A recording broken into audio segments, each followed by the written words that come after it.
Hello friends. आज हम profit and loss का पार्ट 2 करेंगे और इससे पहले हमने पार्ट 1 कर लिया है। उसका लिंक आपको डिस्क्रिप्शन में मिल जाएगा। तो देखते हैं हम आज का पहला क्वेश्चन।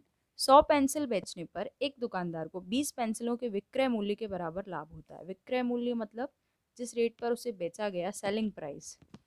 तो 100 पेंसिल बेची गई हैं और 20 पेंसिल के विक्रय मूल्य के बराबर यहाँ पर लाभ हो गया है। तो लाभ का प्रतिशत क्या है ये हमें बताना है।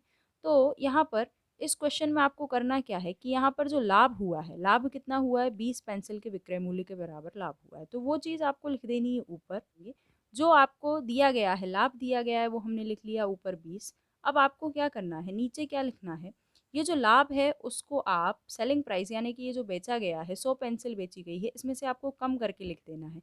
लाभ है मतलब लाभ जो है वो एक्स्ट्रा है, तो आपको क्या करना है, जो सेलिंग प्राइस है अगर उसमें से हम लाभ हटा देंगे तो हमारे पास क्या आ जाता है, कॉस्ट प्राइस आ जाता है। हालांकि यहाँ पर पैसे का कोई जिक्र नहीं है।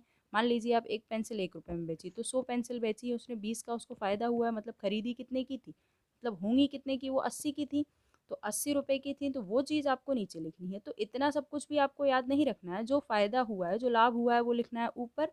और ये जो आपको दिया गया है कि जितनी पेंसिल बेची गई है उसमें से उसको माइनस करके लिखना है। अगर लाभ है तो माइनस करना है, अगर हानि है तो प्लस करके नीचे लिखना है। बस इतना ही काम करना है। और 100% से आपको क्या कर देना है, इंटू कर देना है। ये हमारा सॉल्व हो गया। 20 से कितनी बार में कट जाएगा, 4 बार में। और 4 से ये कितनी बार में, 25 बार में। तो हमारा कितना आंसर हो जाएगा, 25% यहाँ पर क्या हो गया, लाभ हो गया उसको। ऑप्शन नंबर ए से राइट आंसर। बस ये ध्यान रखना है कि अगर लाभ बोला गया है, विक्रय मूल्य के बराबर लाभ, तो आपको घटा के नीचे लिखना है। और अगर हानि बोली गई है तो जोड़कर नीचे लिखना है। नेक्स्ट हम देख लेते हैं यहाँ पर। 36 संतरे बेचने पर एक फल विक्रेता को 4 संतरों के विक्रय मूल्य के बराबर हानि होती है, तो उसकी हानि प्रतिशत कितना है वो देखना है हमें। सबसे पहले उसको जो हानि हो रही है वो हमें ऊपर लिख देना है। लाभ हो या हानि हो, आपको वो ऊपर लिखना है। अब हानि है तो मैंने बताया था कि जोड़ कर लिख देना है। तो ये जो उसने संतरे बेचे हैं, अगर 1 रुपये का एक बेचा होगा तो 36 रुपये के बेचे हैं। तो आपको यहाँ पर क्या करना है, हानि को जोड़ कर लिख देना है। तो 36 में अगर हम 4 जोड़ देंगे तो कितना हो जाएगा, 40 हो जाएगा। और 100% से क्या कर देना है, आपको इंटू कर देना है। जोड़ा क्यों है, क्योंकि ये लॉस है, यहाँ पर उसको लॉस हुआ है। आपको नीचे हमेशा क्या लिखना होता है, लॉस हुआ हो तो जोड़ कर लिखना है, और अगर प्रॉफिट हुआ हो तो माइनस करके लिखना है। 4 से ये कितनी बार में कैंसिल होगा, 10 टाइम्स। और ये 0 से 0, तो कितना बचा हमारे पास, 10%। तो यहाँ पर उसका जो लॉस है वो कितना है, 10%। अब यहाँ पर टाइप चेंज हो रहा है। टाइप 3 हम देखेंगे। एक वस्तु को 720 रुपये में बेचने से एक दुकानदार को 25% की हानि होती है। वह इस कुर्सी को कितने रुपए में बेचे कि उसे 25% का लाभ हो। तो इस तरह के प्रश्नों में आपको क्या करना है, बहुत ही सिंपल सा काम है। यहाँ पर आपको जो दिया गया है, क्या दिया गया है, बेचा है उसने कितने में, 720 रुपये में। अब 720 रुपये में बेचा है तो उसको हानि हुई है कितने की, 25% की। तो हमें ये सबसे पहले पता करना होगा कि इसने इसको खरीदा कितने में था, इसका कॉस्ट प्राइस कितना था। ये तो इसका सेलिंग प्राइस है। अब सेलिंग प्राइस आपके पास दिया गया है और आपको हानि दी गई है, आप कॉस्ट प्राइस निकालना चाहते हैं तो आपको पीछे जाना है। मतलब तो हानि हुई कितने की है, 25% की। इसको अगर हम फ्रैक्शन में चेंज करें तो ये 25 बटे में क्या हो जाएगा, 100% हटाना है, 100 लगाना है। 25 एकम 25, 25 से 4 बार में 100, मतलब क्या आया, 1/4। हानि हुई है तो आपको माइनस कर देना है। तो 4 में से एक माइनस किया तो कितना आ गया, 3। तो 3/4 यहाँ पर हमारा ये फ्रैक्शन वैल्यू आ गया इसका। तो अब आपको क्या करना है, इसका ये जो हानि है 3/4, इसका आपको उल्टा गुणा कर देना है। मतलब 4/3। उल्टा क्यों कर रहे हैं हम, क्योंकि हमको कॉस्ट प्राइस निकालना है, पीछे का प्राइस निकालना है। ये तो आगे का है, सेलिंग प्राइस है। ठीक है, पहले खरीदा होगा तभी तो बेचा, मतलब पहले खरीदने वाला जो काम है वो आपको, वो रेट आपको निकालना है। तो हमने क्या करा, जितनी हानि हुई है, अगर लाभ होता तो हम लाभ इस तरह से निकालते, यहाँ पर जुड़ जाता। अभी यहाँ पर घटा लिया क्योंकि हानि है, और इसका उल्टा गुणा हमको कर देना है। तो ये हमारा, अभी हम इसको सॉल्व नहीं करेंगे, ये हमारा हो चुका है। ये क्या निकल चुका है, हमारा सीपी निकल चुका है। अब ये वस्तु का मूल्य आ गया। अब आपको क्या बोला गया कि इस कुर्सी को कितने रुपए में बेचे कि इसे 25% पर लाभ हो।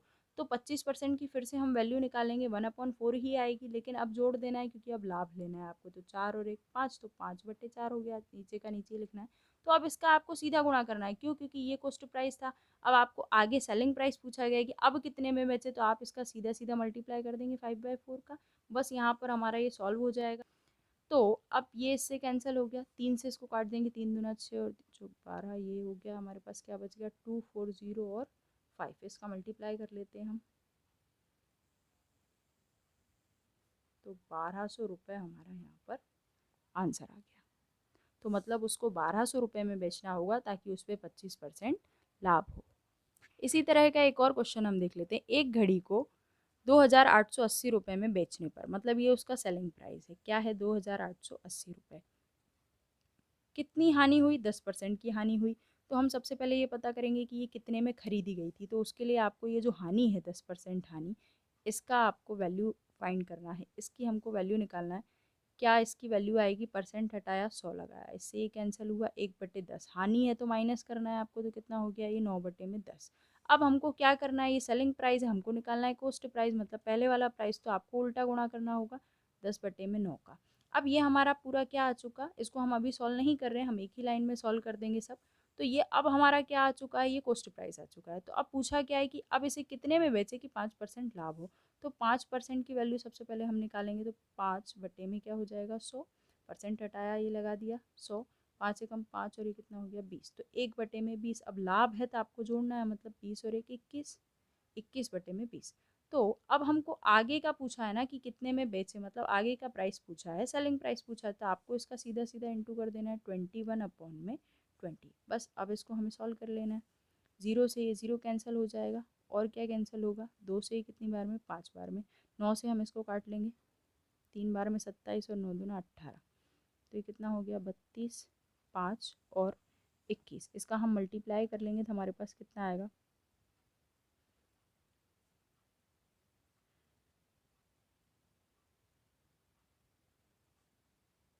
3360 रुपये। यहाँ पर ये हमारा आंसर आ गया, मतलब इतने रुपए में बेचना होगा ताकि उस पर 5% का लाभ हो। तो इस तरह के क्वेश्चन पूछे जाते हैं एग्जाम में, इंपॉर्टेंट क्वेश्चन है। तो ये हमारा जो आज हमने 2 टाइप के क्वेश्चन कर लिए, टाइप 2 और टाइप 3। आई होप आपको समझ में आए होंगे। अगर वीडियो अच्छा लगा है तो वीडियो को लाइक करें और चैनल को सब्सक्राइब करना ना भूलें। तो मिलते हैं हम नेक्स्ट वीडियो में, टाइप 4 के क्वेश्चन हम करेंगे। तब तक आप इन क्वेश्चन की प्रैक्टिस करें। Thank you so much.